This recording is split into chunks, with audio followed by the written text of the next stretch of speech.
Today on Legacy Event Pros, we talk to Brian Cox from BLC Entertainment. We talk about lighting, how lighting can transform things. That's so cliche, but we're going to talk about lighting today, and not just the cliche stuff, but some industry specifics and how lighting can be used for your event to, I don't even know what to say, transform the room.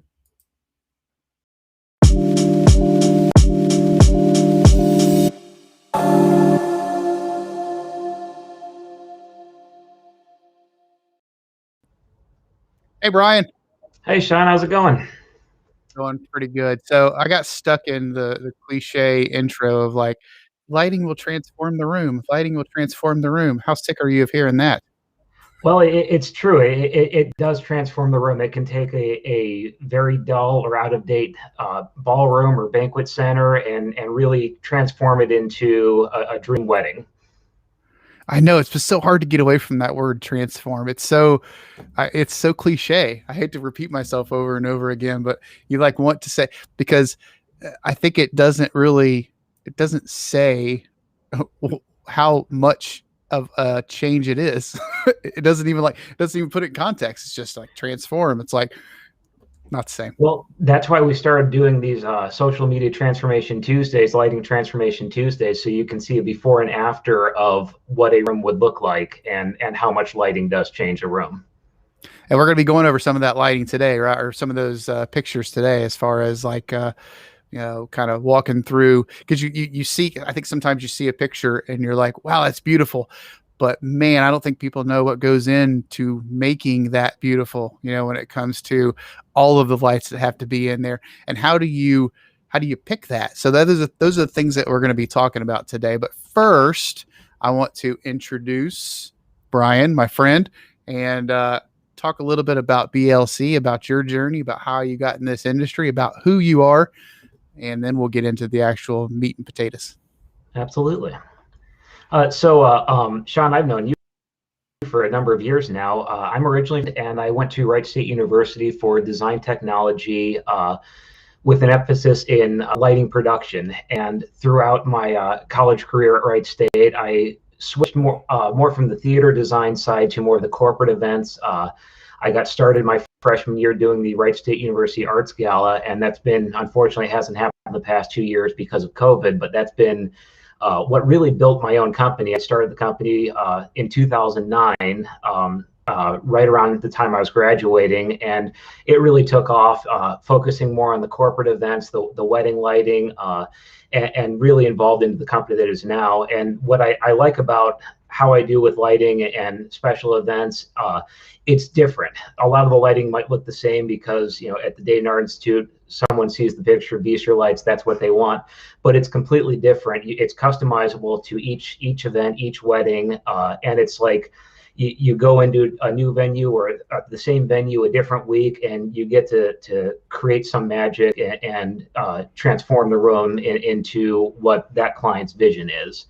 And then throughout the years, we're a little over 10 years now. In 2019, July of 2019, we launched a separate division of BLC Entertainment called the Venue Management Division. And that's when we created Carillon Park Event Services on the grounds of Carillon Park at Dayton History. And we started running and operating all of their event rentals, whether it's in their new ballroom, the Eichelberger Pavilion, or any of the rentals at Memorial Hall or Old Courthouse, Patterson, Homestead.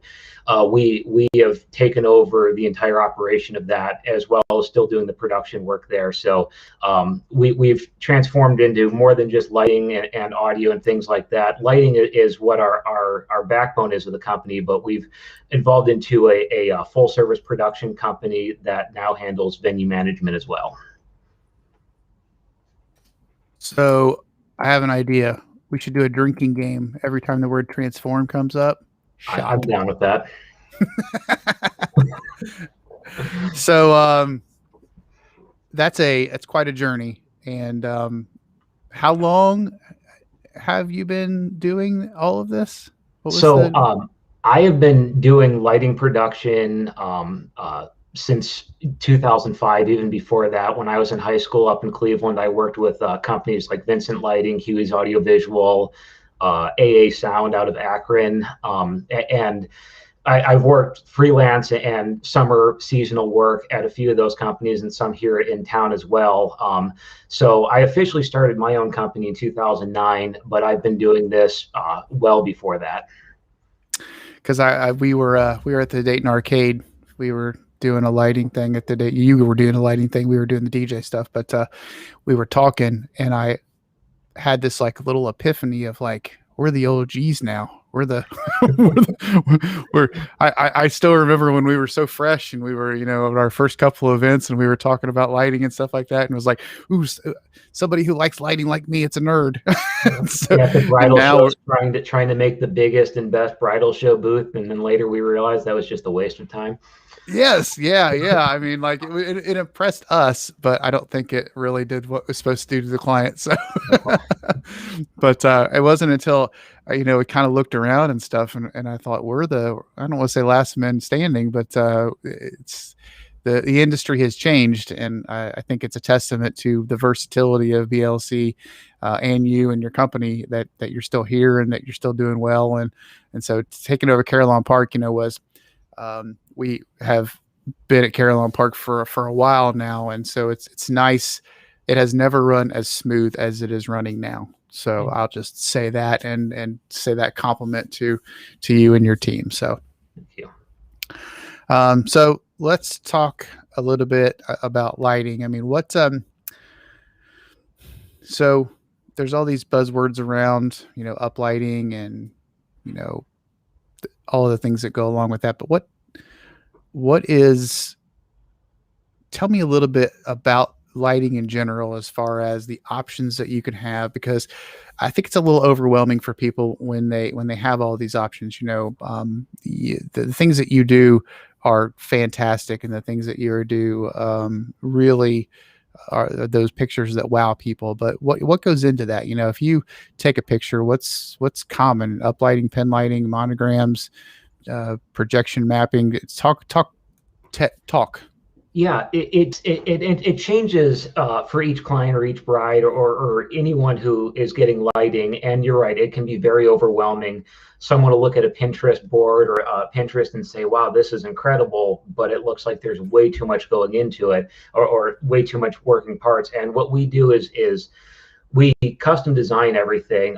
You know, uplighting, for example, everyone in the world has uplighting. We have a couple. We've got almost 500 different style fixtures of uplighting, whether it's LED, conventional, or battery powered. You as a DJ with Legacy has uplighting. You know, every DJ offers uplighting, and a lot of venues have uplighting too. Uplighting is a very simple option. It looks good if it's tastefully done, but it could also, you know, not be it might destroy the feel or the look of a venue. So uplighting is a very great option. Pin lighting is also good, table spots, but it works for great situations, and sometimes it doesn't work for other situations. And we will never sell someone pin lighting if not the right feel. For example, if you just have some votive candles and the mirror on your table, you don't need pin spotting. That's one thing, but pin spotting is designed to light up the centerpiece and the table. And if you don't have anything you're lighting up for, we don't client to waste the money. So we would design an option for that if they want it, and then, you know, we can figure out how coordinate that in where it would look good. But we customize the design so it's not overwhelming. We'll, for example, at Grand Hall or Dayton Art or any of these other venues, you'll see a picture of it and say, well, I like this. Well, this is our package 5 or whatever it is. We've got some names for them. They're customizable or they're custom to each venue because they're dedicated to those venues that we're frequently at. And it's less overwhelming for the client. They can look at the pictures, understand, okay, this is what I want, explain what goes into it, but they don't have to have the details of, okay, well, you're going to get billed this much for 25 uplights. You need 10 pin spots. You have a ceiling template wash, any of that. They don't need those details. We give it to them on the proposal of this is what goes into this, but this picture is what your design is. And we also do some renderings with it too, so they can get a sense of what it looks like without having seen it in person. Okay, so let's break it down here a little bit. So we talked about uplights and pin lights. What else do we have? What else makes these? So there are a handful of different names: gobos, monograms. Those are great for corporate events, for a corporate logo. I've had my logo projected at bridal shows. I don't think we've made your logo yet. We should probably do that. TVs, man. You know why they don't make my logo? Because I'll change it in a week or two. That's true. That's what everybody would say. Very true. Don't worry about doing it because Sean will make you redo it. Yeah. But we've had corporate events where like Spectrum, Verizon, things like that. And then also for weddings, we can customize the monogram or the gobo, whether it's just initial name and date, or if it's a monogram or a seal that they have on their cake or on their invitations. If they send us the document, we can actually get that cut into a gobo within reason. Sometimes some of the detail doesn't come out properly, and then that's when we switch to a TV or a projector. But for the most part, we can project just about any monogram. And then we also work on the focusing of the monogram. We make sure it's in the right spot. I don't want to put a stand on the corner of the dance floor and have the monogram on an angle so you can't read it. We make sure it's in the right spot. Along with the gobos, it's not necessarily but template washes, whether they're on the dance floor, on the ceilings, on the walls. We can customize the look of the room by transforming the room. Saying transform here. We can, yeah, exactly. With different images, texture patterns. There have also been times that we've actually created a dance floor. For example, a place like Masonic or Grand Hall, where it's got that marble floor that you might not have a dance floor there. You don't want to bring in a portable dance floor. We can shutter down an image on the floor that isolates where the dance floor would typically be. So you get that sense of it, and we can overlay a custom monogram on top of that as well. Okay. Anything else we're missing here? We have template wash and gobo/monogram we added to it. There are about a billion other options that are all customized. It's between the different colors, the images. Bistro lights, string lights are popular in the right spot. We actually just created a brand new bistro setup at the Grand Hall, which I don't think I know that one. We've got some other photos of it though. And then some specialty effects, things like that, which have to do with lighting but don't. The first dance on a cloud, the low-lying dry as fog, but having the lighting in the right spot will provide the glow of that you're actually on a cloud instead of just this white spot everywhere. Down to some special effect things like the lightsabers, which are fun, and this is for that are not stabbing me. I think it hits you in the private parts, actually. I mean, yeah, I know that you're trying to be PG and say stab, but I mean, he was going for your privates. No doubt about it. It was assault. I should press charges, but I like you too much. You press charges on Brian or on Brandon, not me. I mean, I may be able to. That's true. And you could probably get me for like an accomplice or something like that. I did hand them and say, go sword fight on the stage. So yeah, it's probably. But other lighting, go ahead. No, I was just going to ask about other things. I just want to make sure, I guess, to encompass everything that BLC does, because the low-lying fog, for instance, or the dancing on the clouds is what it's called sometimes. But let's roll back the hands of time 5 years or so. No, I mean, it's not like low-lying fog was a new thing. I mean, we had dry ice machines way back then, but nobody did it. Nobody decided to do it. And then it got big and, it hit Pinterest and stuff like that. And that's when people start asking for stuff. I think with, we took a walk through your warehouse a couple weeks ago, and you look at stuff and you're like, man, I never knew you could even do that at a wedding. So I think, is there anything else that we're missing as far as services that you do that people wouldn't even know to ask? I mean, not everybody's on Pinterest. I mean, like 99.97% are, but I mean, how do you know what to ask for if you don't know it exists? Yeah, exactly. And that's what we've been doing with some of the photos you got. We're working on building our Pinterest board of just different design options. We're actually making um, design, not design board. You know, this is what is possible when it comes to lighting. You've got the basics of lighting. You know, your light projects the light. It's what you do with that. So, Mm-hmm. like when we get to the center photo, I'll point out everything that's in it. There's actually quite a few different options in there, Mm-hmm. different sides, in different, and that's why we sit down with the client or the bride and say, okay, what are your thoughts on? You can show us some Pinterest things, and then if there's something that we're constantly creating new options that we want to try and photo shoots with it, and we live stories of, well, this, I saw this somewhere, but we're really interested in that, and then our design mind starts saying, okay, well, we have this option, or we do this or this, and that's when it all comes down to, we customize everything, each wedding, for example, of new pin spots, as long as they can get to the right areas. How it's presented, how it's designed, and it just you create atmosphere and listen to what the client is wanting, and then, and as we're getting through with these new pin.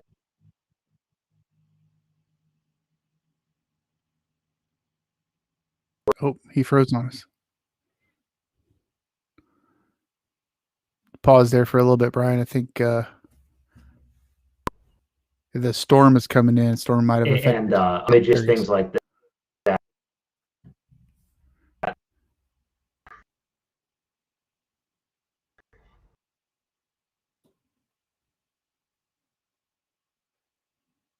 We have you, Brian.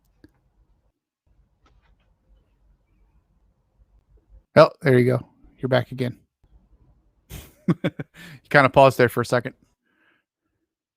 I don't know if you can still hear me or not. So I'm just going to talk for a second. So so basically, when you talked about the the possibilities, I think what you really the crux of that is that you need that the design is very important, and you help with the design. Um, I just my heart goes out to you though, because while I and people in the industry know how important it is, I think it's something that is you got to convince the couple that they need it. The picture, the Pinterest board, I think you're doing the right thing, but like coming to someone and going, okay, I need lighting, help me out. That's, it would kind of, if you, let's say you want cupcakes and you go to a person that does cupcakes. If you, there may be a delicious cupcake that you never go to because you never knew you wanted cupcakes. And I wish people knew everything that you did. Actually, that's why we're doing this, is so people can know what you do. But um, it's just, I guess what I'm saying is you can go to BLC and talk about design and then walk away and go, it's just not for me. But don't not hear the the experience that can be created. You know what I mean? Because you look at a place like the Grand Hall and you're like, and we had a friend of ours that got married there, and you and I worked together, and he was like, Grand Hall is beautiful. It's already a beautiful venue. And I'm like, I know, but you have no idea what Brian can do. So you need to go talk to Brian because he can make it even better. And I think I hate that people miss out on that opportunity to hear what can be when they think that they don't need it. That's what I'm saying. Yeah, and that's why we really been pushing these before and after photos, because someone say, "Oh, the venue's beautiful." It's like, yes, it is, but this is what the venue could not be for everyone. But there are a lot of options that, until people see that before and after, they wouldn't even have a clue it's even possible. Yeah, exactly. So we're going to break this down one level deeper, and then that's it. I promise we're not going to go any deeper than this, but I think it's important. So I kind of made some notes in here as you were talking, and the you talked about different lights, about DJs have different lights and you have different lights, and there's different lights out there, and there's incandescent, LED, and you and I know that there is RGB, RGBW, RGBAW, RGBAW, UV, and that's all just alphabet soup to some people, but it's important because it's important when it comes down to how bright the light is and what the color temperature of the light is and how it looks on the wall and how you're matching it with other lights. And so tell me about the lights that you have, how those lights are different from lights that I would go to Guitar Center and buy. What makes a lighting company in comparison to, yeah, I'll throw up some uplights on that wall. Yeah. So we have, like I said, we've got a couple uplights of different styles. One of our most popular ones is actually a Chauvet DJ Freedom Par, which is a pretty rock solid unit. The difference between that and, yes, it's a DJ light. The majority of these lights are actually made in China. There's no secret to that.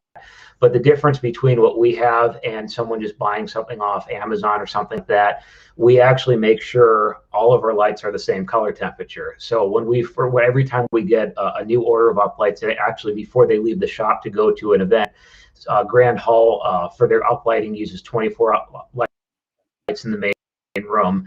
Even though we use those same lights all on in the same color, put them in a row up on the wall to make sure that they are all the same, because you can buy, an uplight can be anywhere from a cheap one can be, $45 that's really bright, and then a high-end one could be a couple $100. But if you buy a case of things of uplights off of eBay and you turn them all to blue and you put them all in a row, you're going to see that the colors are not necessarily the same, just because the LED chip inside might be a little different. So we make sure we look at the quality of what the light is and make sure it needs to be there, because and the other thing is we make sure our uplighting is set appropriately. Grand has certain spots that we have been allowed to create custom plates to put the lights on top. Others are not allowed to do, but any venue that we're on the ground, we always make sure are evenly spaced. The Arcade did their kind of grand opening event preview last week, and we uplit some pipe and drape for it, and we actually had our uplighting. We put a tape measure out, and the uplights were every 5 feet to create the exact pattern that we were looking for, and everything, like the beams were all uniformed. And that's something that we focus on, where you can get uplighting from a DJ or from a venue, and not that they're bad at what they do or anything like that. That's not their specialty. And you get 10 uplights when 20 uplights should have been what is needed, and the spacing is at every 15 feet. Oh, I got uplighting. That's cool, but it just doesn't look good. It doesn't make the room look good, and you don't have that color that you would normally have. So I just wanted to show a picture of the spacing and the uplight, because it is a pet peeve of mine when things are not spaced. And unfortunately, we do events without BLC. It's not for lack of recommendation, but unfortunately, it happens sometimes. And when we come in and another company has done the lighting and it's just haphazardly thrown up, or if it's like, it's so annoying to me, again, because I know what is possible. And I don't even know. It's one of those things like when you hear a buzz, like when you're in a restaurant or something like that, and you hear a buzz and nobody recognizes it until someone goes, "Is there a buzz?" And then everyone's like, "Yeah, there's a buzz. That's weird." And then it's like paramount, and it's like right in your face. That's how I feel lighting is about. I think some people would not recognize it, but when you recognize it, you cannot turn it off.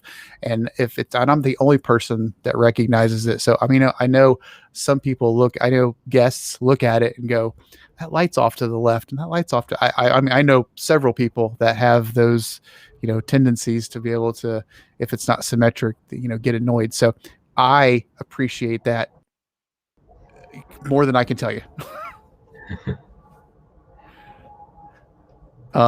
So you talked about the lights, the color temperatures and stuff, and the chips. What about the throw? What about the brightness? I mean, that's a big thing, right? I mean, you can buy an uplight from a local parts store. I don't want to say names because they have good stuff too. I don't want to, but you can buy a light there that doesn't have the same throw, doesn't have the same battery life, that has a whine or a buzz in it, that has a low flicker rate. There's a lot of things that goes into purchasing the light that is correct and putting it up, and that shows in the end. Yeah, our go-to are those Freedom Pars because they are battery powered. They're LED. We've tried to convert conventional fixtures for concerts and theatrical performances, and some weddings as well. But when it comes to uplighting, if the light, we have tried to get away from conventional fixtures altogether. We have LED because you've got some kids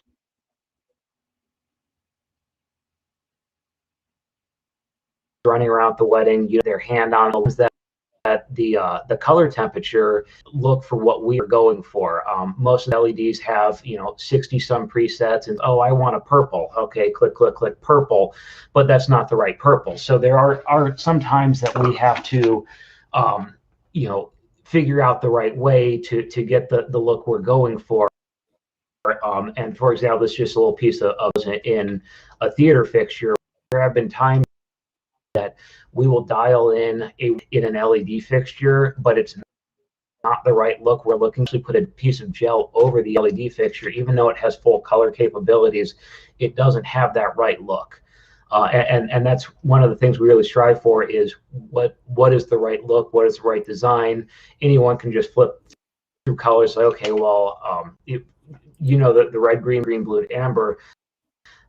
We've got Freedom Par quads and Freedom. We've got more hexes, but we do have a handful, and a quad does not have a white LED in it. So your LED is literally all the lights on, and it gives you more of a bluish purple instead of a pure white. And sometimes that might be okay with some, but they want more of that pure white or more of that incandescent look. And for those times that we can't get the gel in front of it to for it. And knowing that is the reason that you go with a lighting company, because you had mentioned earlier that there are a couple of venues that have their own lighting, and I can think of a venue that I was at that has their own lighting, and they just have them all on, but they're just RGB, so it's a very like off. I mean, you would think it would be, like white. I think they think it's white, but it's not white. It's not white. It's not soft white. It's this like reddish. Yeah, I don't even know what it is, but it's not. Yeah. It does not look good. So and the manuals say, "Oh, well, this is the color." And it's like, well, when you bought the lights, it was told you were told that, but when you actually see it, it doesn't look good. And even LEDs that have a pure white or a warm white might not look good in certain situations. Like at Grand Hall, you've got all that marble, or at Memorial Hall downtown, you've got a lot of that marble, and the architecture that is more of the sandstone look instead of a pure wallpaper wall or anything like that would take the light better than anything else. And that's when we have to get creative so we can get the right look on those walls. So let's move over to the technical side of pin lighting. So pin lighting, obviously, and I think we've always been taught, and I think it's right, that the client just wants to know what the end result is, and that's where these pictures and stuff come from. So, and we're going to be showing more of these pictures as we talk about things. But what's the technology behind pin lights? When it comes to what you can have and what you should have, highlighting tables and things like that. Yeah, so there are a handful of different pin lights. Now that they're battery powered and magnetic, it's really easy to put them in different areas. You don't have to run power cables. You don't have to worry about heat. But before that, it was plug-in pin spots, and we still use the pin spots that we plug in. There's some larger tent events or multi-day events that we actually have rigging bars that we have multiple pin spots on it that we hang up in the ceilings or in a tent. So we don't have to consistently go up, take the lights down, charge them overnight for the next day. Or if we've got an event that has a couple days of rehearsals and testing and things like that, we don't want to have to keep going up in lifts and switching those out. But the one thing that I really focus on with pin spots or table spots is the look of it. We've run into some photos of companies and either whether they're lighting companies or DJs or venues or whoever it is will have a pin spot, and a pin spot is exactly what it sounds like. It's a pin. It's a tiny little circle that lights up only a certain amount of size. So if you have a giant centerpiece from a floral company and you have a pin spot that only has a certain degree of projection and you're not far enough, you're literally just getting a circle on part of the centerpiece. And that doesn't look good for the look of the wedding. It doesn't look good for the florist because you're not seeing the whole flower arrangement. And the other thing that we really focus on is we focus on the centerpiece and the angle of it so it lights up the centerpiece, but we actually widen out a little bit more so it also lights up the table. Because the other part of pin spotting is you can light up the tables and the pin spots and have the rest of the room completely dark. And you have this nice intimate setting where you've got your friends around you at your table. You might have some nice uplighting or bistro lighting above you, and the focal point is your table. You can look across the table. You're glowing.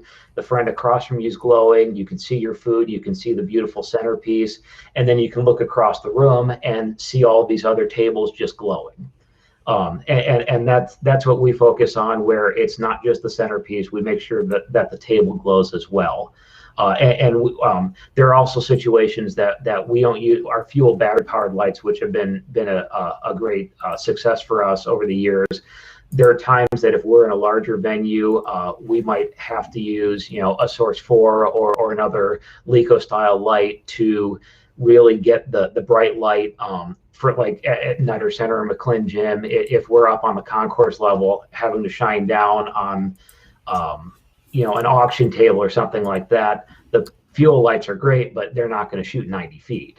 Or they will, but it won't be bright enough. So we also take in consideration what the room requirements are and what makes the most sense. And like I said, like some of the tents, which I think there might be one of the photos in there of when we have a 4-foot bar with 6 pin spots on it.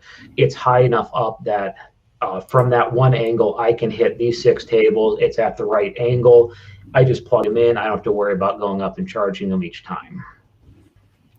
We actually kind of we did a video, like an impromptu video at Grand Hall one time. We were talking about pen lighting and things like that, and I remember complimenting you on where you put the pen lighting in comparison to what you were trying to highlight and how it was kind of out of the way. So that's just again, there's a topic that I want to talk about here in a second. It's about setups. It's about what setups look like. It's about we see pictures, but I don't think we really realize how much goes into that, how much equipment is around. So the pen lighting is something I think you guys do a fantastic job of keeping out of the way while having it also do what it's supposed to do, which is highlight the tables. Yeah, and actually at Grand Hall, we are able to do pin spotting. At that one event that we had, we were lighting up, I think, a flower arrangement on the balcony, and we disguised the lights up on the windowsills of the large windows on the sides. We've actually had a couple weddings there that we've done full pin spotting of all of the tables, and we've worked with Grand Hall and Liberty Tower since the opening, and they've worked with us, and the reason why we become their go-to lighting provider is we worked with them, gave them some options, told them what we think should happen, and that's why we were able to put the lighting on top of the sconces. That's why we're allowed to go up on top of the elevator lobby. But we worked with their maintenance department, and we actually created custom brackets that are up in the if you look up the ceiling at Grand Hall, you've got those big air vents up there, and you have to look really close to see them. But we've got these low profile brackets that are actually attached to those air vents. So whenever we have a wedding in there or an event that needs pin spotting, we just have to bring in a lift. We go up and we have them in, I believe, 6 different areas. And out of those 6 different areas, we figured that would be the area that can hit any event that would need pin spotting, and we always have the option of adding more if we need to. But they let us leave them up there because they're custom to that venue, and that they disguise really nicely. And the reason why we had to put those up there is those air vents, believe it or not, are not magnetic. They're aluminum. So I thought that they would have been some type of steel, being how old the building is. But when we went up there for the first time, tried to put the light up there, it's like, no, that's not going to work. So we created brackets of that, and for the most part, people will come in and see the tables lit up and look up, and it's just a little tiny circle. They would have no idea that that's where it comes from. And so what's the alternative? Well, let's use Grand Hall as an example. Let's say that you don't have a lighting company, and Joe Schmo is bringing in lights and let's do pen lights. What's the alternative, and what's that look like? Because you know it, I know it. Let's talk about it. Well, this goes back to the professionalism, if you will. If BLC goes into a venue that we cannot do pin spotting properly, we will not do it. We will tell them, we will show them pictures that I don't have any on me right now, but we have photos. We've blocked out other companies' logos from across the state that we've seen online of pin spotting, and we can see where the pin spotting is coming from and what it looks like on the tables. And we show those photos and say, this might not necessarily be a competitor of ours, but not doing this properly, this is what the result is. We will never put a C stand or a tripod stand that we can get 12 feet in the air off to the side so we can do pin spots in a big room. That's something that we will not do. But that is the solution that some people come up with, is doing some stands. Now, we have done stands at places that we have, a balcony where we're up 2 or 3 floors and we have those angles. We do that, but we will never do anything ground supported for pin spotting tables. Okay, that's what I wanted to hear. All right, you were dancing around it a little bit, like it's a stand smack dab in the middle of the floor it's a really, really tall stand that has a bunch of arms off of it that pin spots go on that shine down. So I know you didn't want to say it, but I'm going to say it for you because it's ugly and it shouldn't be done. Well, I don't want to say it shouldn't be done. It's okay to do if the client is aware of what it's going to look like. But I think that, and this is a picture that you could talk about. I think people see these pictures and they go, I want my wedding to look like that. And then they go to someone who is not a professional. And while a picture will look like that, off to the side, off to the left, behind one of those pillars is a big, ugly tree stand. So we were talking about how many pen lights you did at this one. So this one has between 72 or 76 tables in here, and we actually pin spotted every single one of them. And Sean, if you want to, I don't know if you can zoom in or put your mouse up at the one of the pillars up there. So up there, you can see those brackets up there are what I was saying, where we have these rigging bars with 6 pin spots per. And what we did is we got up to the top of these pillars and strapped these, right there, these brackets of pin spots on each of the 8 pillars that are in these rooms. And we hit all of the tables off of those, and the angles and the height of where we were at hit every single centerpiece and did every glow on this. And you were talking about stands. If you can zoom out a little bit. We do have some stands in here, and actually you can kind of, right there. So there's a C stand with a gobo light right there. This was a corporate fundraiser type event, and we actually did gobo projections for all the corporate sponsors that were in here. So we have some low profile stands off to the sides that are actually shooting clear across the room. And the reason why We went with the stand on that side instead of trying to put another bracket up on one of these pillars. Is we wanted the angle to be just right. So shooting directly across the room, you have where the light is, you're not getting a weird keystone look or anything like that. And the other thing is when you have 76 pin spots and 14 custom gobos, a handful of uplights, and not to mention an audiovisual company had a whole bunch of TV speakers, you kind of run low on power. Now the uplighting in here was LED, but everything else was not. This was actually before we got our LED LECO lights. So we have all of these lights at 575 watts, and we're projecting 14 or 15 of these around the room. Not many venues have 15 circuits you can play with.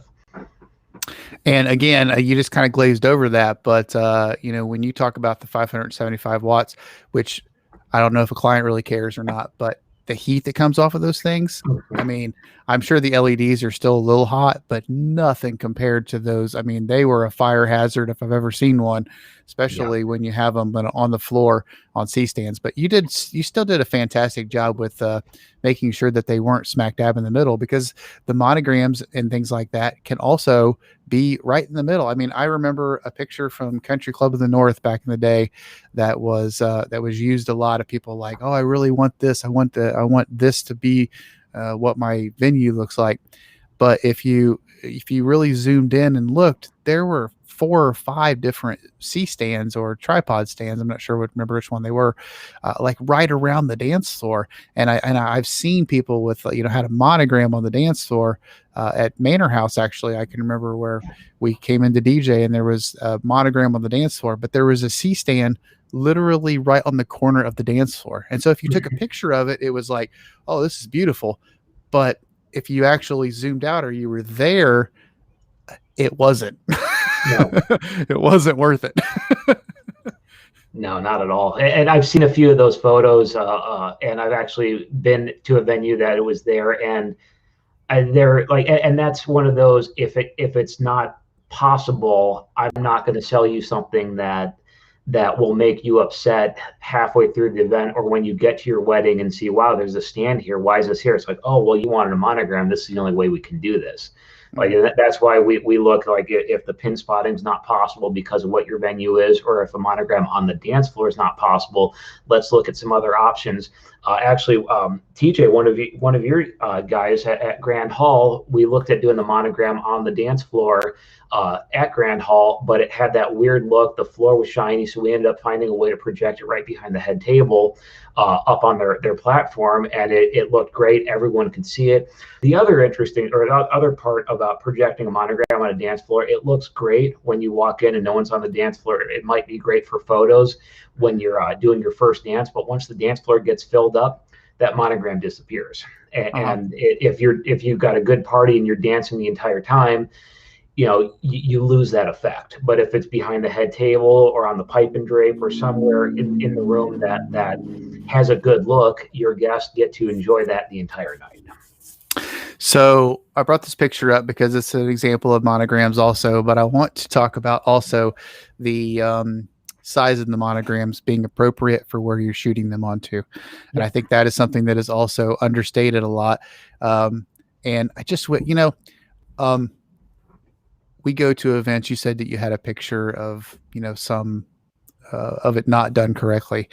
And I have taken a picture before and like really, really wanted to post it, but I thought, no, I don't want to be that guy. I don't want to be the one who talks about negative stuff, but it's hard to talk about the good stuff if you don't compare it to anything. And I think that's a difficult time. So I have seen monograms that were way too large.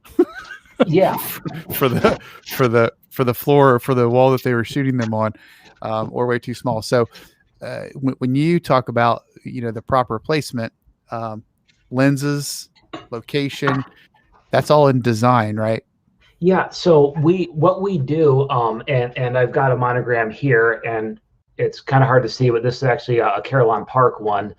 And what we do is, for any of the custom ones, because we size it up before it gets cut. So this is right here, this size here. So what we did for that the Dayton Children's event, let's let's see. If you can pull that photo back up. Oh, boom. So what we did with both the Dayton Children's full color glass logo and the Fly Gobo, we went into that space for many walkthroughs, and we actually did a laser measurement of where that light was going to be, and then we measured what the wall surface was.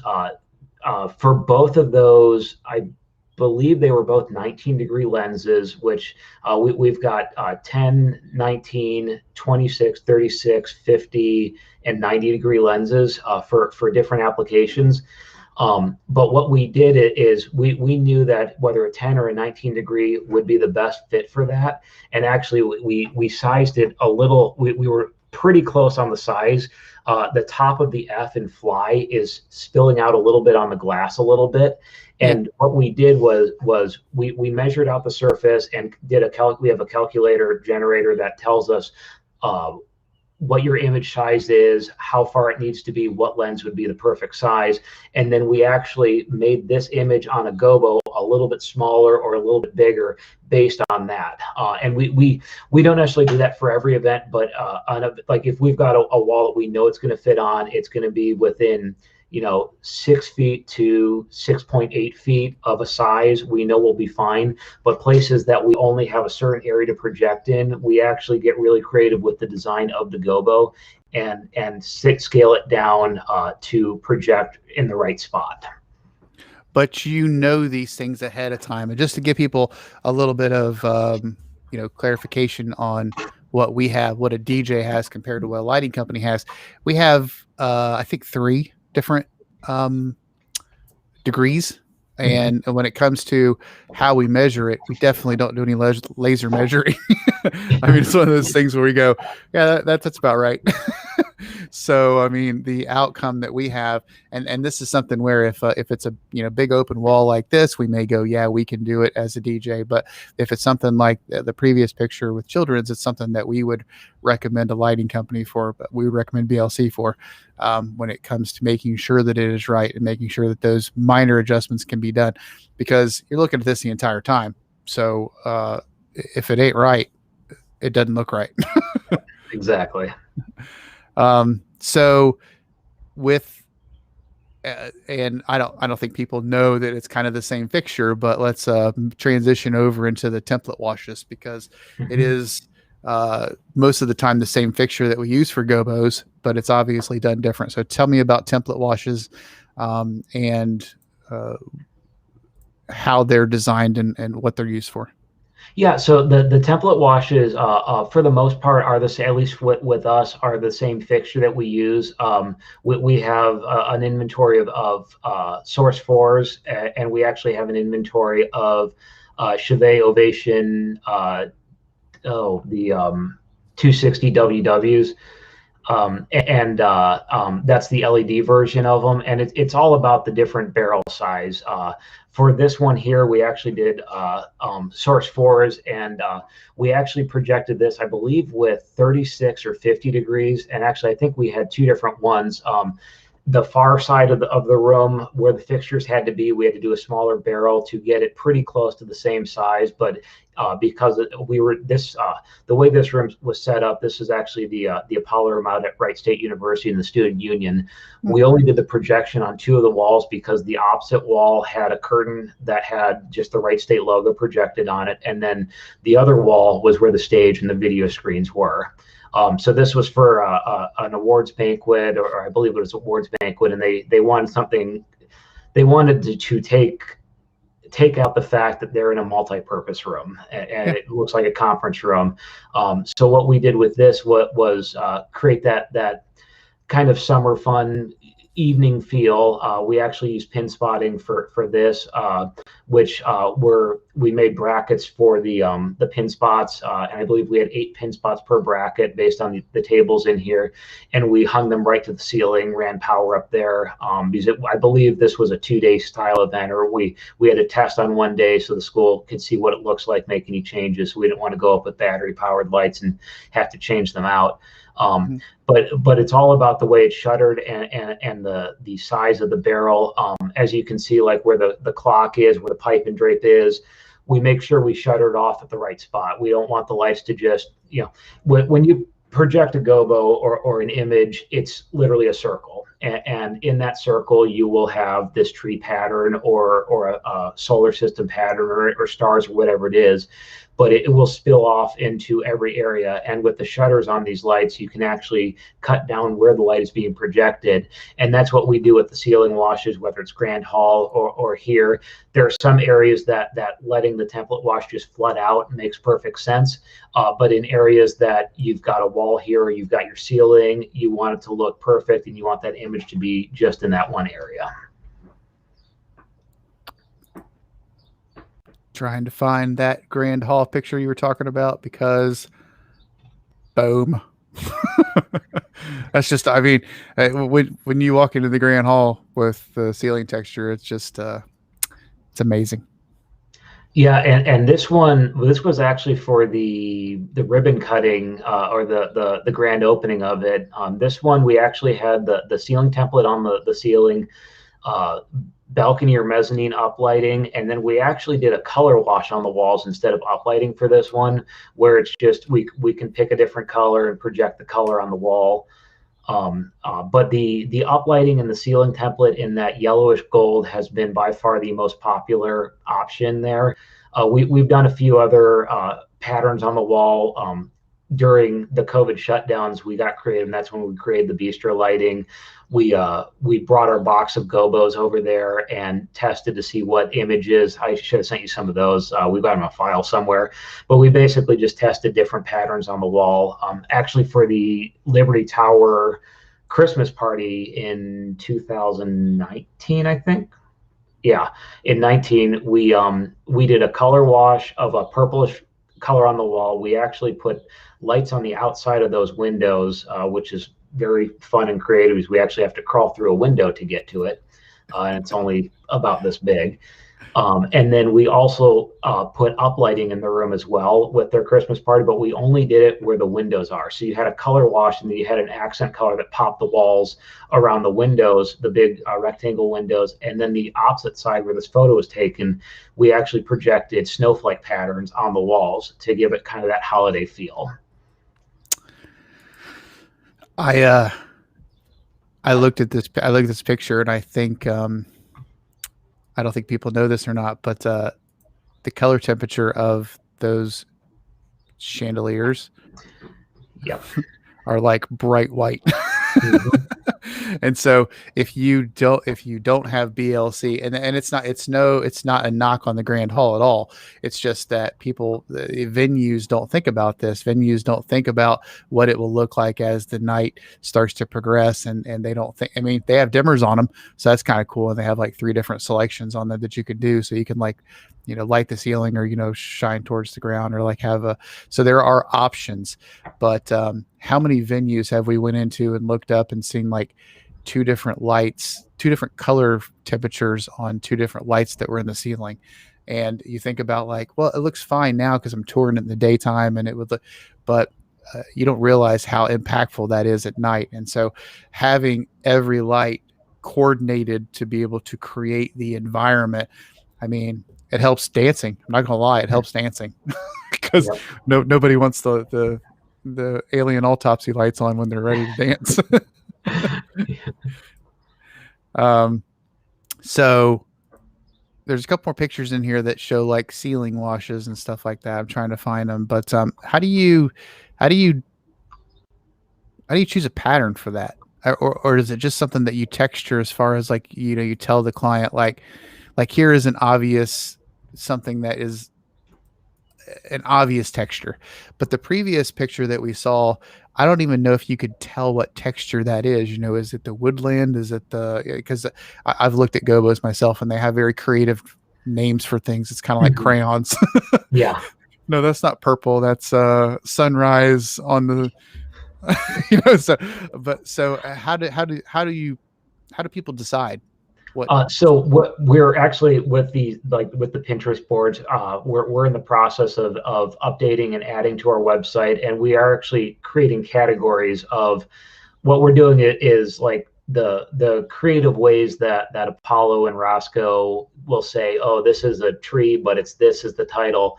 We're going to use creative terms, whether it's tree or foliage or something like that, Okay. foliage that and then you click on that and you can see all the options that we have of that pattern, and then we're working on doing them in different venues too. So the venues that whether we're in-house at or we're the preferred lighting vendor there, we're working on getting photos in those venues because like with Dayton Art, the Carillon properties, Masonic, Grand Hall, Schuster Center, since we are a preferred vendor in those places, and the lighting does make a big difference, and we are allowed to do certain lighting that other preferred vendors might only be able to do up lighting, or things that they can't go up or hang things in certain areas.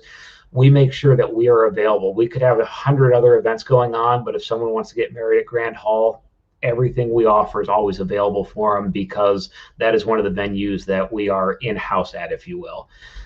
So we're trying to create those images of, these are some of the most common options that you have. And actually, during the COVID shutdown, we got creative, and this is actually a nebula template, full color solar system style, and it's actually a glass gobo, which I have right here, which is a really neat look. And actually, the photo doesn't do justice.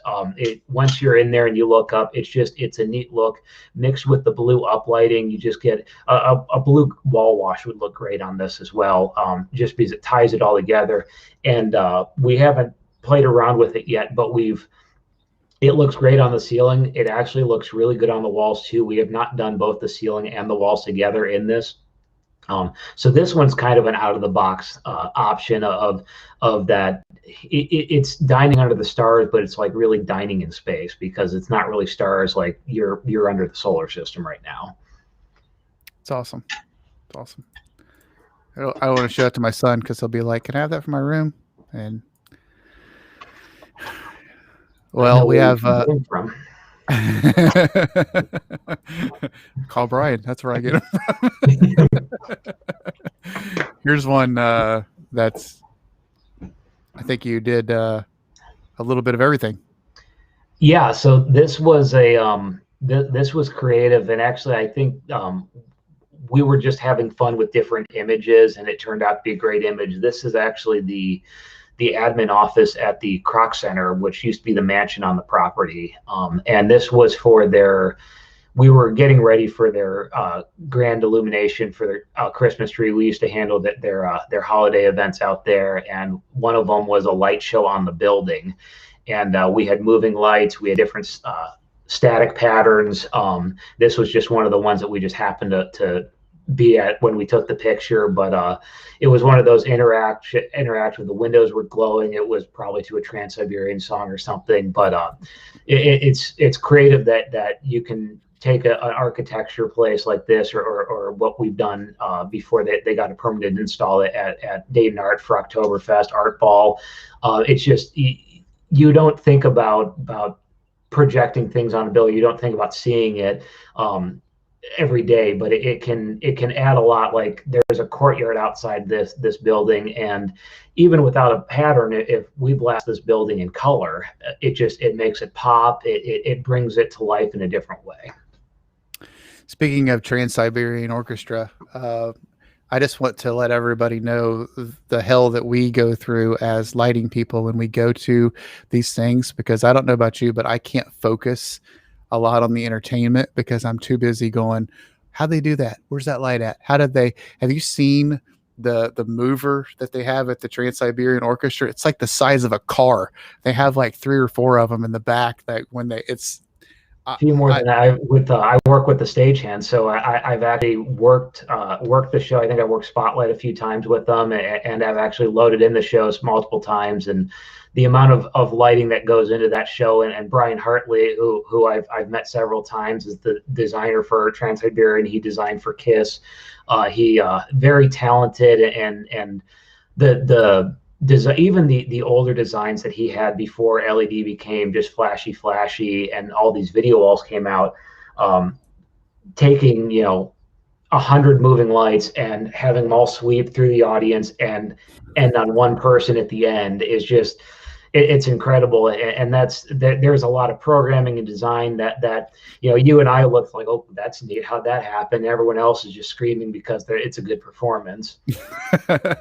We were also it was like the Rockettes, I think, that we were at. I can't remember exactly, but my daughter was like enamored by, because they were like sitting in front, and behind them, like the trees and everything were going like they were in a sleigh, and I'm going, okay, is that rear projection or is it an LED wall? I don't think it's an LED wall because it doesn't have the pixels and I don't see, so it must be rear projection. So That was I several don't. years ago, right?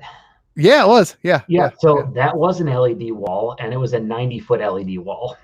What? Oh Yeah. my gosh. See, I just I love it. I love that people don't realize that it's so integrated now. It's so the Masked Singer. She watches the Masked Singer all the time, and all of all the stage lights that go into each one of those presentations is just phenomenal. People don't even recognize it anymore. And I go, I wonder how long it took to program just that song, just that song that is done and out.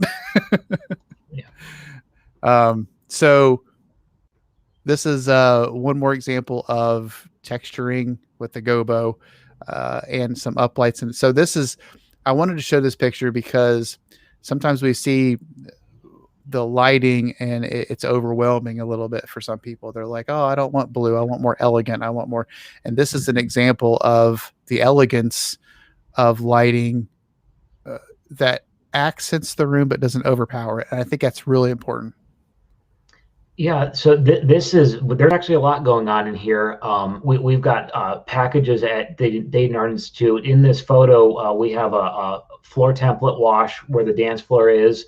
We have the pillar uplighting, which you only see the one pillar, and then you see some uplighting in the room as well. Behind you, you've got the two to the left of the photo, and then to the left of the pillar is the arch leading out to the Great Hall, and that is our architecture lighting or architecture uplighting. And what we do at Grand Hall with the architecture uplighting, it's not we're just throwing some uplighting around the room on the brick. We have it on the brick too, and it makes the room pop, but we also make sure we hit the architecture beauties of the room, whether it's the doorway leading up to Great Hall. I don't know if I had any other photos in there of the Gothic, but there are the three doors that are typically where the cake is, and then the arches by those three doors we light up, and then where the chapel is and that whole area there, we make sure we really highlight that area to bring out the architecture beauty of it. And then on top of that, we also had pin spotting in here as well, which is why the tops of those flowers are really glowing. Yep. It's all subtle, but it's all there. And if it was not there, it would be either darkness behind them, like complete, black darkness, or, and this again, this is not a knock on the Dayton Art Institute. It's not a knock on any place that has lights, because they're just not, designed for events, especially the creative, moving events that you do, as far as, each design being different. But they just wash the whole wall. Yeah, they've got wall washers in there, and understanding that any museum did not necessarily start out with, oh, this is going to be an event space. I believe this was actually an outdoor space when it was first created, and then it's been used for other things. And then a lot of schools, museums, convention center type things had, over the years, Dayton Power or someone, here's a grant, you have to switch all of your lights to LED. Great. They're brighter than bright, and they wash out everything. So there is track lighting in here too, and Donna and the other coordinators over there hate using them because there's no dimmer on it. They're either on or off, and it makes it look like it's daylight in there. So a lot of times they'll turn on one of the wall wash lights around the bar just for a safety aspect of it, but it's a complete different, like it almost looks like it's the end of the night, we're turning on the lights, everyone's got to get out. And some people like the look of just the walls lit up, but with this one, you really have the darkness of the room, but then the specialty areas are highlighted, the dance floor is lit up, the floral arrangements, tables, and then you've got the architecture popping as well. And actually, with this template here, is actually, it's like a rice pattern template, and that's why you can kind of see the pattern a little bit on the sides of it, but it's blurred out, and it kind of creates that pattern that we have in the center. And it's blurred out in the center, and then it kind of gradually gets out to the end. None of it is directly in focus, but if it was fully in focus, it would be very harsh lines, very harsh sides of where the little rice pattern look is.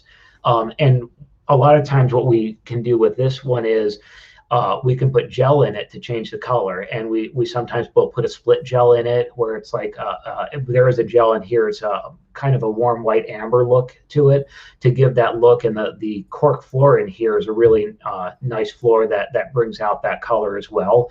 But if we're on a floor like the Schuster Center or Masonic that has the actually a Memorial Hall too, where you can get away with putting a color on it, maybe not for a wedding, but you can have those two different colors or one color really bring out the look of the floor as well. And also, I think it's worth noting, people say like, "Oh no, I love I like the whole wall. I like to see the whole room, this, that, and other." This is the evening. Most especially in the Gothic, the skylight there lets light in, so it's something that you get to experience both. Yeah, it's not. It's a Grand Hall and Dayton Art. With the Grand Hall has the big windows in the front and some on the sides. You've got your entire ceiling as a glass ceiling in this room. And what's nice about it is it's not like we come in and flip a switch and magically all the lights just turn on. It's a gradual transition into it, and as the sun is setting, the lights slowly start to appear, and your eyes get adjusted to it. And depending on the time of year, by the time dinner's finishing up, dancing is starting, you're in full party mode, the sunset, and you're adjusted to what the room looks like. So speaking of adjusted to what the rooms looks like in glass ceilings, this one was coming, everyone. Boom. The arcade. So we just had a great opening for the arcade. Brian did his thing. This is what it would look like at night. The daytime looks completely different, but it would slowly transform. Yeah, so the arcade, it's an amazing space, and we actually we're fortunate enough to get in with Cross Street Partners and Kevin with Culture Works, who runs the events over there. But during construction in 2019, I think, we actually did one of their Megan, who works with Cross Street. Her wedding was at Grand Hall, which actually had pin spotting. And we met with them and pitched an idea of, hey, this room can really use some lighting. And it was completely under construction. The second floor windows weren't there. The third floor windows were kind of frosted. And we went in there with hard hats and a whole bunch of lighting equipment and lit up the entire building for their holiday get-together photo shoot. And then we've been friends with them ever since. There's actually a lot going on in here. What we can do in this room here is, well, we can back up. In the other photo, you saw a big circle truss up in the ceiling, and that medallion lit up. And the building has built-in lighting. Scenic Solutions, a local company, did an amazing job permanently installing lighting. So the turkeys have lights all on them. There's a big ring of truss and lights that are shining up on that medallion. That's all built in and has a handful of flexible options. But a lot of that lighting as of right now is, it lights up the floor. It has effects on the floor. So what we did for this open house, if you can kind of see on the railing of the second floor, I'm pointing at the screen like you're going to be able to see what I'm pointing at. Right there. Yeah. So you see these little lights that are on, down one more. Go down. So right on the second floor railing, you can see the glow of light fixtures. And what we did is we temporarily mounted a light fixture on the, yeah, right there, around it to shine up towards the third floor and the glass ceiling. And we actually put 16 fixtures up there, and that was it. We were able to glow the entire look, and it is actually an option for weddings and events there. We've actually gotten permission to put control cable, hide it up in the railing up there where it won't be seen by anyone. And then when we go in for a wedding or an event and someone wants the ceiling lit up or the walls lit up in a certain color, we come in, clamp the lights on there, plug them all into the control cable, log into our controller, and we can change the room to look whatever it is. We also have options of some uplighting in there. The room does have some sconces in here that do have color changing capabilities. They're nice lights, but they're not very bright. That they look nice, but if you want more of a punchy look to it, or you want more of a bright look from the ground up, we can enhance those sconces by adding up lights at the base of that, and we can actually put them around all of the pillars so it glows it all the way. We also have some pin spotting options we have not played around with yet, but the railings are magnetic, and it all is about the angle of it. And what we're going to do is we're going to test some angles and figure out exactly what's possible. The ideal situation is we can get up to the railing on the third floor, and that would be high enough. The reality is we might not be able to do that because they don't have a lift there, with the floor, with there being a big room underneath that floor. We're not sure what possibilities of bringing lifts are in, or how feasible it is bringing the lift in. So we are playing around with some of that, but there are definitely a lot of options in that room, and it's the newest venue, and it's beautiful. You talked about the sconces and the lights in the sconces, and it's again they did a lot, but you would never have the control from those sconces that you would have if BLC did your lighting, as far as the colors, the matching, the punch. So it's a great option, but just understand that there's limitations to any house lighting, even house lighting like this. There are limitations. So you were playing around with all the lights and stuff, even at the ring, and there's some great options up there, but accenting those options with BLC is, I think, a must when it comes to truly controlling the room and truly having what you want as far as the look and the feel. Yeah, and that's what our goal is. Like we don't want to tell someone, you don't want that lighting. It has a lot of options. We're looking at how do we enhance what's already there. It's a fancier version, but it's basically, you've got a dimmable chandelier or something like that. How do it looks beautiful. What else can we do?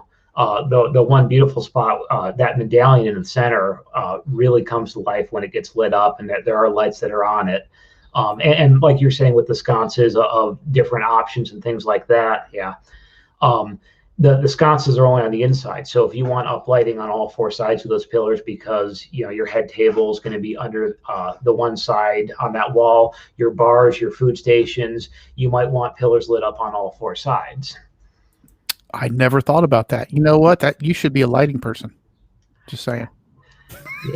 Yeah. You should do lighting because you think of everything. I was thinking about becoming a DJ too. See, I think we might stick with lighting though.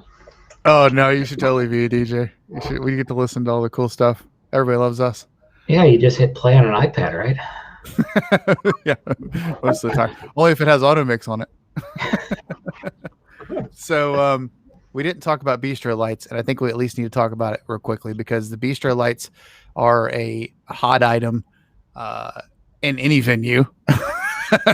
So tell me about the bistro lights. Bistro lights are a great way that you can, it serves two purposes. You have a nice decor aspect to it that might tie the room together, or gives you that feel of a garden feel, or that festoon look. But then it also has a practical sense, for the most part. If I had at Grand Hall, where this is 4 out of the 8 strands that we have, we actually created an addition to it.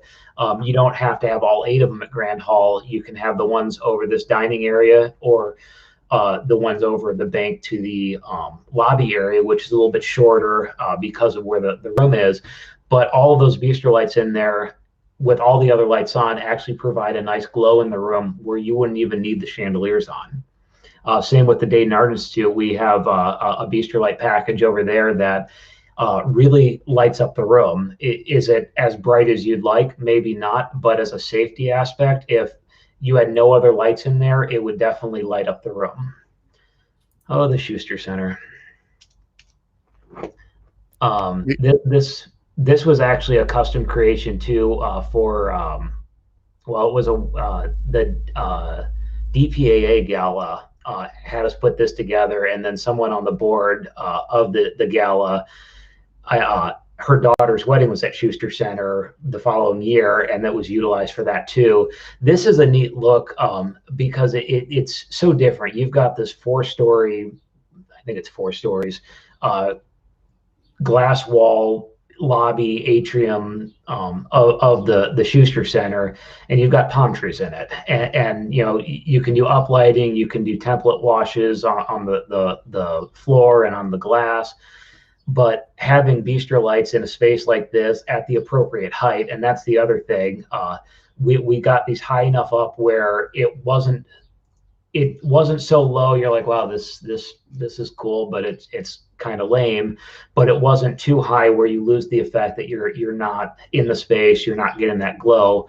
But with this one, mixed with the glass ceiling and the fact that you have palm trees in there, it's almost like an out of the box feel, but it's neat because you're in Dayton, Ohio, at the Schuster Center, and you kind of have this tropical feel, even though you don't have that. The palm trees mixed with the bistro lights kind of give you that feel, but it works for any elegant event. Yeah, it's funny that you say that it just works, because it just works, and that's, if you were to tell somebody this without showing them this picture, they would be like, "What?" So I'm in a contemporary place with palm trees and bistro lights that go across. Yeah. But when you look at this picture, like, no, it seriously does work. I mean, and it's all coordinated. I think that's important too. You know, you have the color temperatures are all the same as far as the candles, the bistro lights match, and then you have the color the color in the back with the blue and the pink. It just it works. So now, you mentioned earlier that people might not understand what all goes into it. For example, in this photo of the Schuster Center, we've got package or design options here. We've got palm tree uplighting, bistro light, glass illumination, truss lighting, which it's kind of a dark photo, so you don't really see it, but the supports for the glass wall, we call them truss towers, and we actually have lighting in there as well to glow the inside of those trusses. But there's a lot going on in this photo that ties it all together. The staircase, grand staircase illumination, just the window wash alone goes clear from Ludlow Street all the way down to Main Street and turns and goes all the way to the box office. So every section of that entire window wall is actually lit up in this for this venue, and it's roughly 50 lights shining just on the glass. We've got about 18 lights going up the staircase. You can see the individual up lights. The palm tree lights have 3 lights per palm tree. And the reason why we do that is so you've got that look hitting the spikes, if you will, of the palm tree trunks going up. Kind of similar to the pillars at Grand or at the arcade or anywhere else. I can put a light on this side, but you're going to be all the way around. You don't want to have that effect lost. So we actually make sure the entire palm tree is lit on all sides. And just so when people look at this picture, this is why you hire a lighting expert. The type of light, the throw of the light, which is directly correlated to how bright it is, the angle of the light as far as how it shoots. Is it a narrow beam or a wide beam? How many lights will it take to cover this wall to be able to create?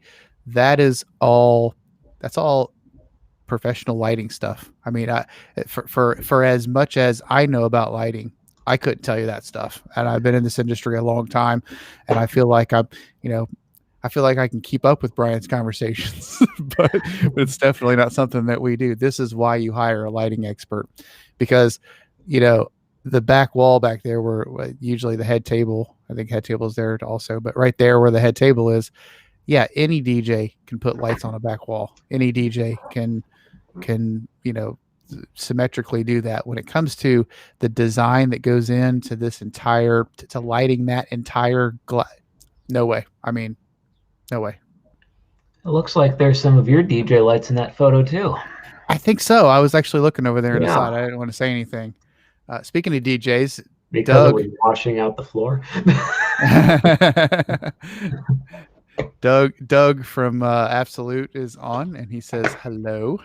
Oh, how's it going, Doug? I haven't talked to Doug in a long time. I know I miss Doug. I've often said that the wedding industry, especially the entertainment industry, is something where we don't all get along. There's just way too much ego involved in what we do. So Doug is a breath of fresh air, and so I love coordinating with Doug and talking to him about stuff. I have one more picture to show as far as bistro lighting, though, because this obviously stands out in the stuff that you sent me, and this is a design, man. This is taking bistro lighting to the next level. Yeah, this was another one of those. A client came to us and said, "I have a vision. I don't think it's possible." Like, it's possible. And this is our 60 strand bistro light canopy, and it's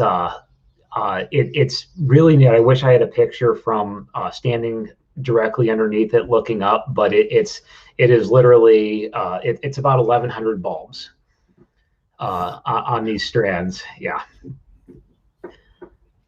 And the two bistro light options that we can customize anything, but the two ones that we have is our typical 12 strand bistro lights at Dayton Art, which is 12 strands around. And then we have, I hate the word bunting, but kind of like bunting swags that connect all of the arches together. So it kind of ties everything together. And then we've got this canopy design as well. So, and maybe this is, I think I just displayed my ignorance when it comes to lighting. I said this was bistro lighting and this is not bistro lighting.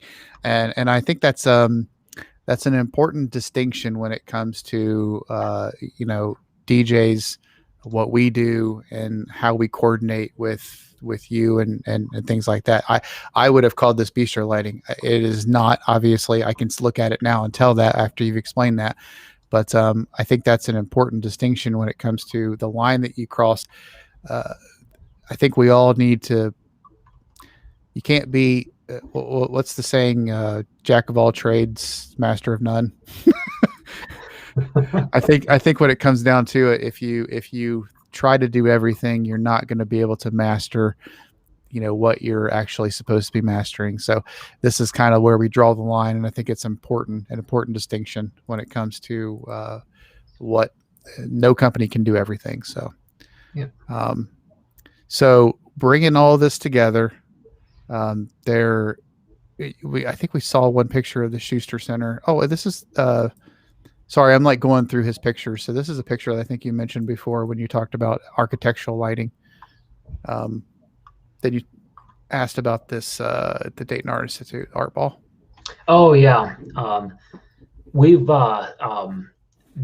each art ball that we've done over the past couple of years, we've gotten creative. Whether it was projected, we started when we first started working with the Art Institute for Art Ball and Oktoberfest.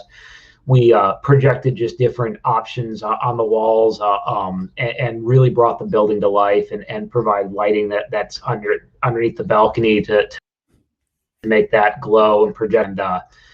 And this was so neat because there are some in the focus of it just because the lights were outside. They kind of got blown around a little bit, but this is actually 8 fixtures creating this pattern, and we tried to line it up as best as possible, create this look. And it was the building itself is such a beauty, and then creating this artwork on top of it, being the art museum. It was really neat driving down 75 and seeing this whole thing just lit up like this. And then another year that we did, which I don't think I have a photo of it with me, the artwork that was chosen for the actual event, because for Art Ball, a piece of artwork is chosen as the signature piece of artwork for that night or for that event, was kind of like brush strokes. And we actually created a custom gobo of brush strokes and projected it on the side. And we opted not to do the colors with it to match it exactly, because it would have dimmed the building down too much. But it came pretty close to matching in a different form the brush strokes of the artwork of that building. And the chairs of the event that night were just so excited that we were able to take the artwork that they chose and take it a step further and create an image on the outside of the building that complemented the artwork. So, what would you call this if you were explaining this to a client? What creative name would you come up for this pattern? I'll have to look to see what this pattern is, because it does have a name. We had the images and we're like, let's try this and see some type of architecture look. But it did definitely turned out well. And actually, earlier this year or over the past year, the Dayton Art Institute actually did get a permanent install of color washes on the front of the building. So I'm not sure how many more creative options we'll be doing out there with patterns for special events and stuff. But if you drive by the Art Institute, it is actually fully lit up now, and actually Scenic Solutions that did the install over at the arcade did that install as well. So and that's what I was saying, how it's nice to go from one event to another, and it's like you have a blank canvas, create something special. We go in with a truckload of equipment on a Tuesday, set it up. The next 3 days or 4 days, we're projecting on the building. That Sunday, we take the equipment down, go to the next job. So we love permanent installs, and we can definitely enhance permanent installs. But that creativeness of going somewhere with the equipment, creating the magic, and it only being a temporary solution or a temporary option, and then maybe the next year it's a completely different design. And that's what we really enjoy with the lighting designs that we do. So we have another see what everything is going on picture, because there's a lot going on in this picture. So go ahead and tell everybody all of the things going on in this picture. So this picture has the Schuster Center Bistro lights, a custom monogram or gobo projection of the logo of the event, and this was actually the Dayton the DPAA Performance Arts Alliance Gala. So we had the bistro lights going over the tables, and you can see the theme of the party was very red. So we had the windows all lit up in red. They had red napkins. The palm trees had an orangish red to it. We didn't want to go pure red on everything. And we actually looked at just the regular red on the palm trees, but because the palm trees have a darker look to it, more of that brown and that bark look, it didn't look right. So we played around with the colors and found the right color that would make the palm trees pop and glow. And you can see they're a little bit brighter than the rest of the red, but with just the regular red, it didn't look proper. It didn't look bright enough, and it didn't match with the rest of the room. And then you can also see the truss towers, or the green supports that hold up the building. We have uplighting in those that are in open white to give you that other look. And actually, these towers have built-in lights too that are just in white, and those are on as well. But what we did is we added high-powered LED fixtures at the ground to really make those entire towers pop. It's amazing. It's amazing. So I think the word of the day as we go through here, we check out it's design. I mean, it's design.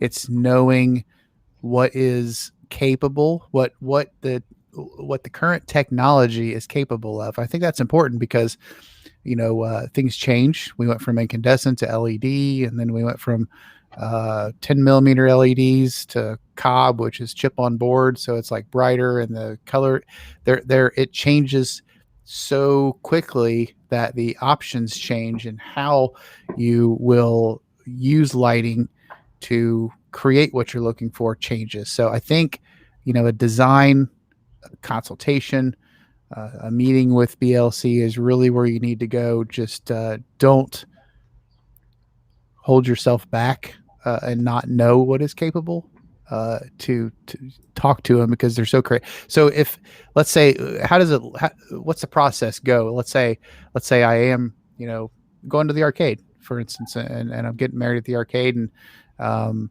what's the steps as far as meeting with BLC and going through the options? Yeah, so what we like to do is whatever the venue is, as long as the venue is available for a meeting there, what we like to do is meet with the client in the space. And whether it's myself or Shannon, my sales manager, we go with an iPad, one of our tablets, some photos, and actually sit in the space, stand in the space, and say, okay, these are what the options are, and actually talk through the options and the different designs while we're in the space. And then a lot of times for Grand Hall, for example, since we're there all the time, and they allow us to actually have meetings with clients there in the evenings. And what we do is we'll go there with an uplight or two and with the tablet, so the client can see, okay, at 7 o'clock at night, it actually looks like this. Because if we're in there during the day or we're talking with someone on the phone, it's like, oh no, I don't need lighting. There's big windows in there. It will be fine. It ends at 10 o'clock. We don't want to spend the money on lighting. We don't need the lighting. It'll be fine. They end up finding out that they do need the lighting, because if they don't, they'll just have to turn on the chandeliers or the sconces and make it almost look like a hospital hallway.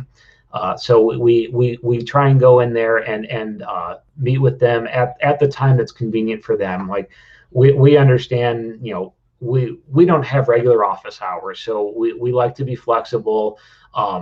We, as far as the lighting and meeting about lighting, we'll meet on weekends or in the evenings, and we actually prefer that in a place like Grand Hall, and sometimes we're able to do it at Dayton Art Institute, where we can actually talk with them and they can actually see what the room looks like at the time that they would actually be needing lighting. And then once we go over those options, we put together some images and photos for them. And if it's at any of the venues that we're in-house or preferred at, they don't have to make a decision immediately. They're like, okay, no, I want uplighting, but I might want to add a ceiling template for Grand Hall, or I might want to add the vault lighting, things like that. They have time, since we do dedicate the services. We do have a cutoff time of where we need to get everything together.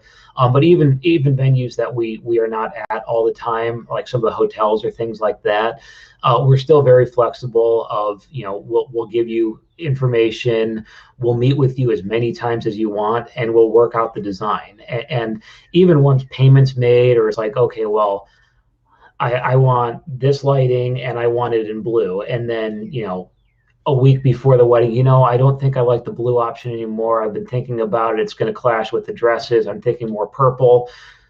We make that change. Or if a change needs to happen in a pattern or something like that is one of our stock images, we're really flexible, because as we've been talking about, it's all about the design. We want to make sure that the client's happy and that it looks the best that it can. So we're really flexible with that. And then, like I said, we'll meet with someone as many times as we need to get the design right. Shannon's amazing, by the way. I don't think that's said enough. So if you listen to this, you're amazing, Shannon. Thank you for everything. And she might be she's actually down in Florida right now. She's on vacation, and she said that she might tune in. So I'm not sure if she's watching or not, but I'm sure she'll watch after. Well, if she is watching, she should have a drink in her hand of some time. So I'm just going to say transformation. So we do have to talk about the other side of the company and BLC and things like that, and that would be Carillon Park. Yeah. So we want to focus on BLC. That's the reason that we're talking today, and lighting and stuff like that. But I don't want it to go unsaid. You guys kind of handle the bookings for Carillon Park, right? As far as the tours and things like that. Tell me just a little bit about that. We'll close with that. Yeah, so we handle we run the event rentals department there for private events, not necessarily their in-house festivals or anything like that, like Railfest or anything of those, the educational festivals or anything like that. Any event that is a private event, whether it's a wedding, a corporate event, a meeting, a baby shower, things like that. So we handle all of those rentals. We answer the phones. We do the meetings, we handle the bookings, and we also handle the event setups and teardowns. We have an entire crew that sets up all the tables, chairs, throws the linens, and we communicate with all the vendors, the caterers, things like that, for all of the Carillon Park Dayton history venues, which a lot of people don't know it because they're just, Carillon Park, oh, you've got the place with the trains and the bridge, or you've got that brand new ballroom. We actually have, short of maybe the convention center, more venues under the Carillon Park Event Services, Carillon Park Dayton History umbrella than anyone else.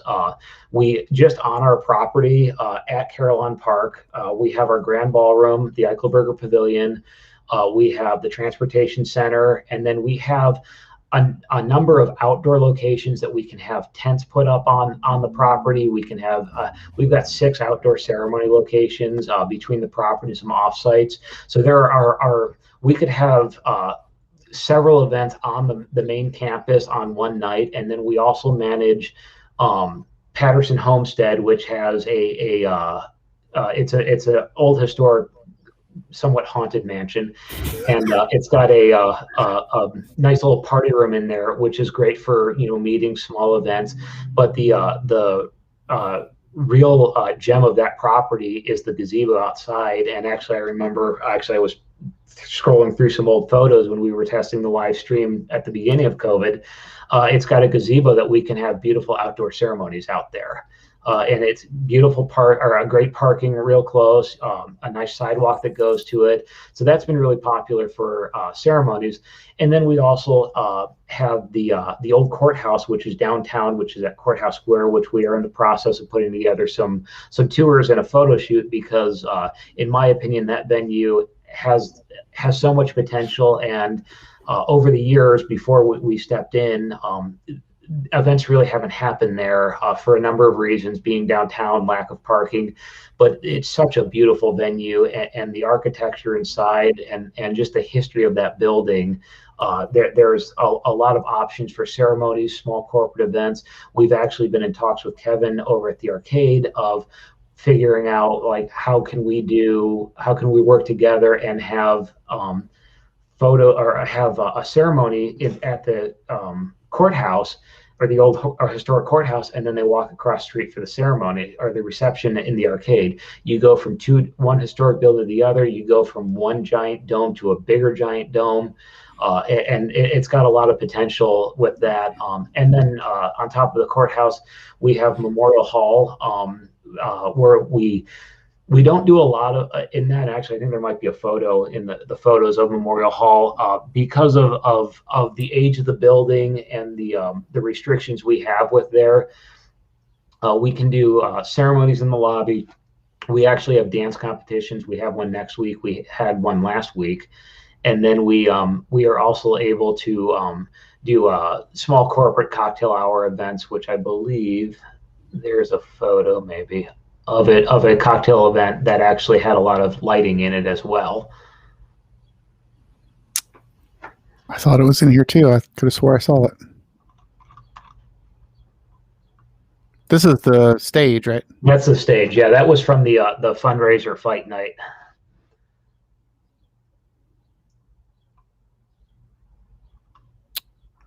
I wonder where it went. Yeah, I know. I thought I saw it in here too. Oh, there it is. So yeah, the lobby is just the veterans lobby is a gorgeous space with all of that architecture and the walls and the pattern on the floor that we were able to do. And this is where a pattern with the color came in. We blasted the ceiling and the walls with a color wash, and then put a blurred out template with a different color on the floor, and it made for a really nice cocktail hour space.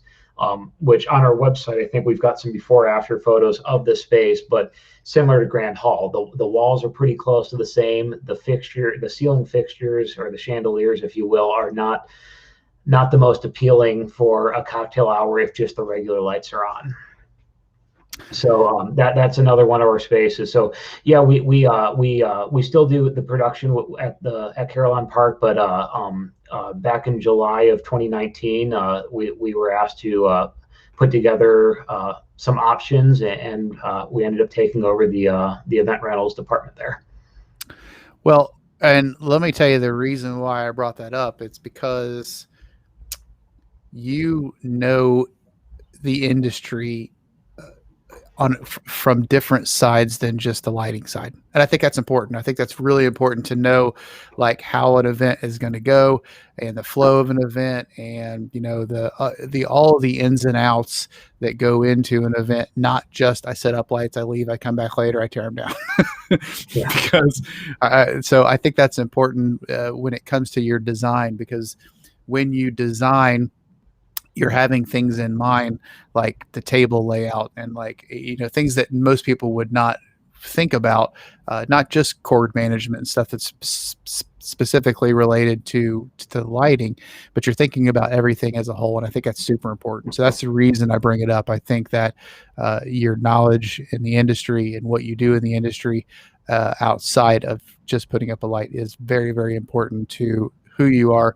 And it speaks also to why you choose BLC for your lighting. Thank you. Yeah, the being well-rounded with the knowledge of how an event works, whether it's a concert, a wedding, knowing how to communicate with venues, having an understanding of the DJ's doing this because this has to happen. The caterer showing up at this time.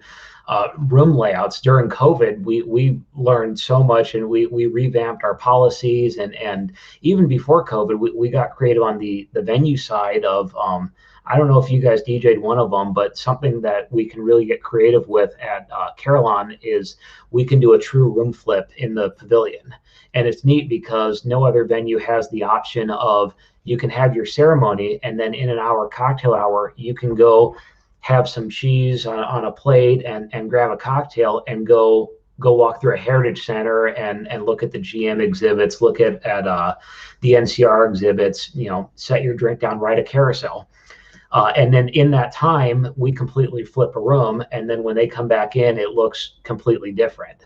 And the speed of that, just the techniques that we've picked up with in this industry of how do we set tables up in record time? How do we make them all uniform? Well, you helped us with one of them where we've got polls where our event captains will literally, okay, table 5 here, poll here, next table, and then boom, the tables and chairs come out.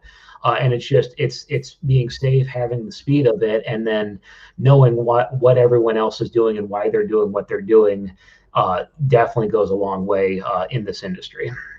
Yeah, that may have came from your time doing the concerts and stuff like that, because that's what I felt like. We were kind of like behind the curtain, and it was like they were having the ceremony and everybody had like a table in their hand. They're like, okay, last couple, go. So we like came out and got everything set up. And so, yeah, that was cool to be a on part our of it. Facebook page, we have a time-lapse video of the first one we did. And it was actually the first wedding we had in that room. And we had Elite Catering help us, and their servers helped us put out the tables. But by the time by the time the last person left and the pipe and drape started falling, it was 28 minutes that we flipped the room. And I think catering was fully set in like 39 to 40 minutes out of our hour time block. So it was, very, very quick. That's awesome. Well, we've gone a little bit over what we targeted for, which was an hour and 30, but like I said, Brian and I are friends. We could talk forever. So we will go ahead and wrap this up. I need to say hi to my daughter, Michaela. Hi, Michaela. And if you guys have any questions or anything, Brian, one more time, where do they go? You can reach us out on Facebook. Our website is blcentertainment.com. You can email myself, Brian, at blcentertainment.com, or Shannon at blcentertainment.com. And our phone number, which, technology, most people email now, but it's 937-237-3165. All right. That's it. Brian, thank you so much for coming on. I appreciate it. I enjoy talking to you. and we'll see you soon, man. We work together all the time, so we'll see you Yes, soon. sounds good. Thank you for having me.